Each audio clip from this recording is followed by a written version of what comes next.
Kerry James pour Hip Hop Corner, c'est ici que ça se passe. Restez branchés.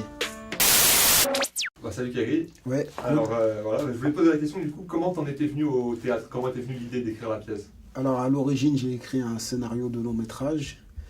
Et du scénario de long métrage, j'ai tiré cette pièce de théâtre. En fait, c'est parti d'une contrainte. Parce que dans le scénario, il y a ce personnage de Souleymane Traoré qui est élève avocat et qui passe le concours de la petite conférence qui est un concours d'éloquence comme dans la pièce et qui doit répondre à cette question: l'État est-il seul responsable de la situation actuelle des banlieues?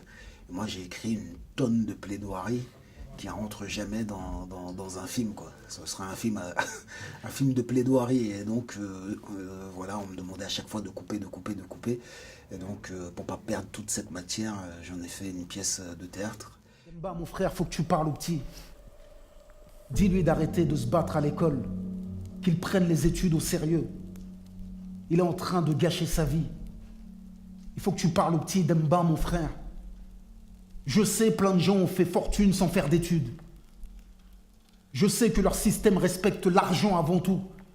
Je sais qu'à l'école, c'est leur vision du monde. C'est leur vision du monde qu'ils nous enseignent. Et moi aussi, je voudrais renverser le système. Mais on ne renverse rien enfermé en prison pour trafic de stupéfiants. En se prenant une balle dans la tête, victime d'un autre mec qui tue ses propres frères, en attendant lui aussi de renverser le système. Moi, quand j'étais jeune, j'avais eu une petite expérience j'avais fait option théâtre quand j'étais au lycée. Ouais. Et voilà, je pense que ça vient de ça. Et puis après, j'aime bien aussi être là où on m'attend pas, quoi. Ouais. Mais effectivement, c'est vrai que là, t'es vraiment là où on t'attend pas. D'ailleurs, du coup, quand tu parles d'émancipation dans la pièce, c'est qu'on voit que toi-même, venant du 9-4 et tout, t'arrives là au théâtre à 2 pas des Champs-Élysées. Ouais. On se dit qu'au final, tout est possible. Le rôle te colle bien. Tu vois, ouais, c'est vraiment... la pièce, elle est intéressante pour ça, parce qu'elle raconte quelque chose. C'est-à-dire, le contenu de la pièce est intéressant, mais l'histoire de la pièce raconte aussi quelque chose. C'est-à-dire, le fait que je sois ici au Théâtre du Rond-Point, qui est quand même un théâtre réputé, prestigieux, que tout le monde, auquel tout le monde n'a pas accès. Ouais. Le fait que j'y sois, mais ce qui est intéressant, c'est que j'y suis avec un discours qui me ressemble, parce que c'est facile d'arriver au Théâtre du Rond-Point en changeant sa casquette et en jouant, je sais pas, le black intellectuel. Ouais. Ça, j'aurais pu le faire depuis longtemps. Là, ce qui était intéressant, c'est d'arriver avec un discours radical qui est vraiment le mien, et d'arriver jusqu'à cet endroit-là et de voir chaque soir des gens différents, quoi, des abonnés du Rond-Point. On a des gens qui ont l'apparence de bourgeois, en tout cas la manière dont nous on s'imagine les bourgeois, des gens d'un certain âge, des jeunes de la banlieue. Il y a beaucoup de gens qui viennent au théâtre pour la première fois.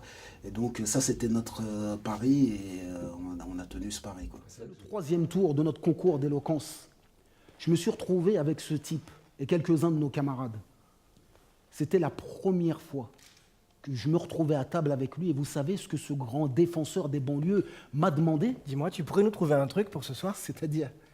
Eh ben, tu pourrais nous trouver un truc. Je comprends pas. Un truc, quoi. Tu vois ce que je veux dire? Pour le mal de ventre, t'as Spasfon, et pour la diarrhée, t'as Smecta. Non, mais t'as très bien compris. Oui, j'ai bien compris. Le concours d'éloquence, c'est important pour toi. Donc tu stresses. Et le stress te donne des maux de ventre. Les maux de ventre te donnent de la diarrhée. En d'autres termes, tu te chies dessus. Et tu es en train de me demander si je connais un truc contre ça, et moi je te réponds. Spasfon ou Smecta. Ok, c'est bon, laisse tomber. Non, je laisse pas tomber. Pourquoi il me demande ça à moi? Pourquoi pas à lui? Ou à elle? Ou à lui? Parce que je suis noir et que je viens de la banlieue. Donc pour lui, je peux me procurer de la cocaïne, des extasies, des armes de guerre en claquant des doigts. C'est vraiment une pièce qui rassemble. Donc c'est marrant, parce que c'est une pièce de confrontation qui rassemble. Voilà, comme quoi les gens ont besoin en fait, les gens ont besoin d'échanger. Ouais. Ouais. Mais d'ailleurs, ça ressemble un petit peu à un battle par moment. Ouais, exactement. En fait, le théâtre, c'est dangereux, mais finalement, quelque part, je suis resté un peu dans mon élément, puisque c'est un truc de battle. Il y a une bataille de fond dans l'idée, mais il y a aussi une bataille sur la forme. Tu vois, c'est un peu comme si, regarde, comme je suis un meilleur MC que toi, regarde comment je manie mieux la langue française que toi. Et donc, je reste quand même dans mon univers, tu vois. Ouais, t'as gagné le battle. Mais je t'aurais posé la même question si t'étais blanc et que tu venais de Neuilly. Non, mais tu veux que je te dise Ouais, dis-moi. Le problème, c'est que vous êtes tous parano et mal dans votre peau. Ah, ça y est, on y est. Vous. Vous, C'est ouais, qui, vous c'est vous. C'est vous qui pensez, là déjà, dès le départ, que tous les gens sont racistes, que personne ne vous aime et qu'ils sont plein de préjugés à votre sujet. Mais tu veux que je te dise, c'est vous qui êtes plein de préjugés. Ouais, j'avoue. J'avoue que j'avais plein de préjugés sur toi. Et qu'avant de te connaître, je te prenais pour un fils de bourgeois frimeur, prétentieux, arrogant, opportuniste. Mais ce sont que des préjugés, n'est-ce pas? Alors, justement, comme dit, tu sors quand même pas trop de ton élément, mais c'est vrai que c'est différent quand même de donner un concert, de montrer sur scène pour donner un concert et de monter au théâtre pour jouer. C'est différent. Est-ce que tu te prépares d'une manière différente par rapport à un concert Ouais, ça demande beaucoup plus de concentration. On peut pas le faire à la légère. Tu vois, je crois même même si on la jouait, même si on la jouait 100 fois la pièce, je pourrais, parce que là, quand même, on a déjà joué 3 semaines en janvier, puis après on a fait une vingtaine de dates. Donc on a déjà beaucoup joué. Mais malgré ça, j'ai besoin d'être là 1 heure avant minimum. J'ai besoin de répéter, j'ai besoin de... je bois certaines choses et pas d'autres. J'ai tout un rituel à respecter.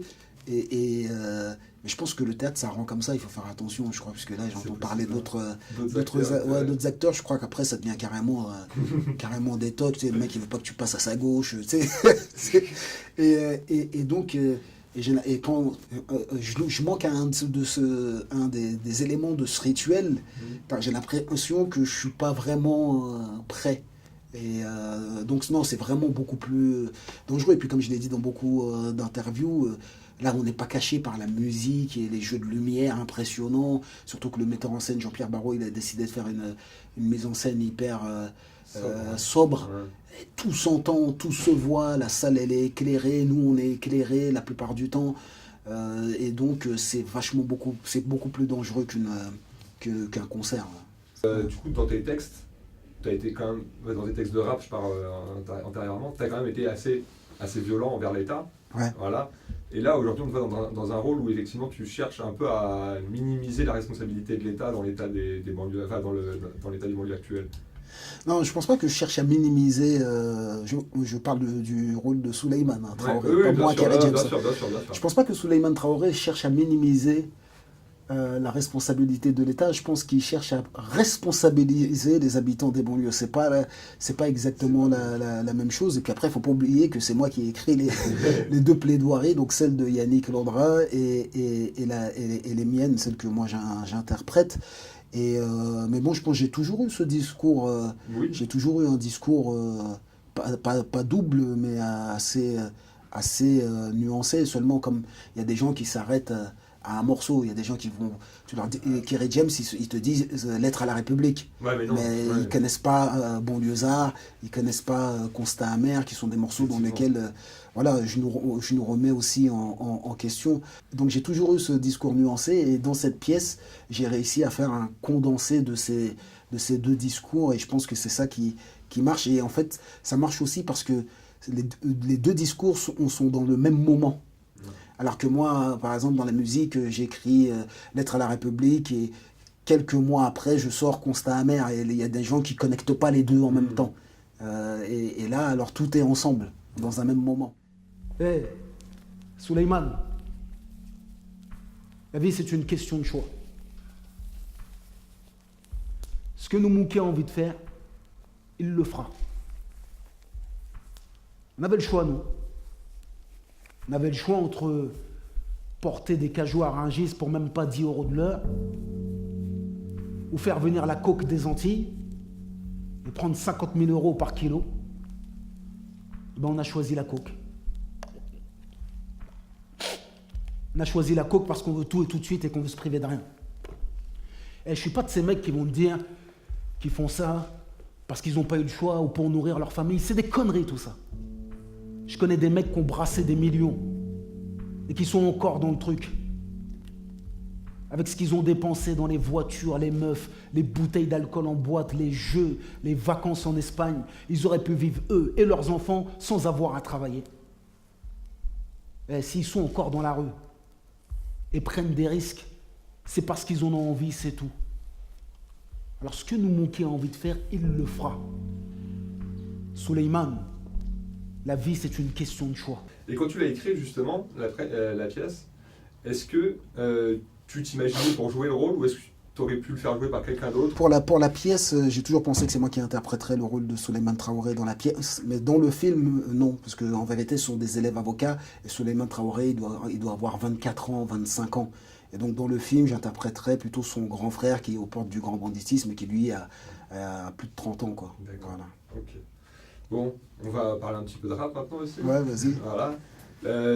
Ton dernier album, il a bien marché. Ouais. Une tuerie, Mohamed Alix, Ouais. avec repris en live à l'Olympia, au Zénith, des très beaux concerts. Ouais. J'y étais pas personnellement, mais on m'a Ouais. dit. C'est quoi la suite du coup? Est-ce que tu as déjà une suite en préparation? Est-ce que tu travailles déjà sur un Ouais, autre projet? je suis sur un autre projet, mais je peux pas en dire Tu peux plus. pas trop en parler. Et Ouais, mais est-ce que c'est un ça- autre projet. Est-ce que ça a un rapport lointain avec Medine Disons que c'est un autre projet. Là, je vais au studio, là, dès que j'aurai fini, j'ai une séance de dédicace là.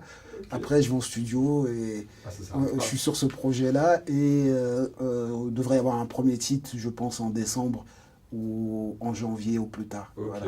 ok. Et bah, on se retrouve à ce moment-là. Avec plaisir. Pas de soucis. Avec plaisir. La rue ça fait mal, la rue ça fait mal, la rue ça fait mal, la rue ça fait mal, la rue ça fait mal, on s'y est habitué mais ici rien n'est